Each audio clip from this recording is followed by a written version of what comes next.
Hakuna Matata. This cake will definitely make you worry, though. A 3-year-old girl from Minnesota going viral after requesting this custom cake.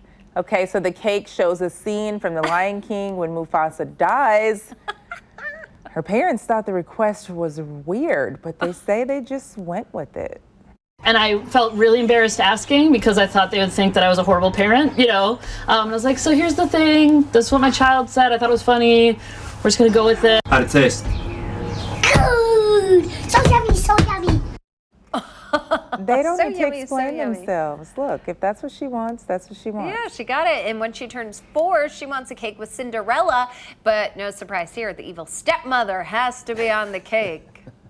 Very cute. Can we just give a shout out to whoever made the cake? Because that looks fantastic. I need to They probably see it get from, sick of making the happy, eye level, not happy over the cakes. top. They were probably, this is a refreshing change for the cake maker. Everything's the light touches. All right. Well,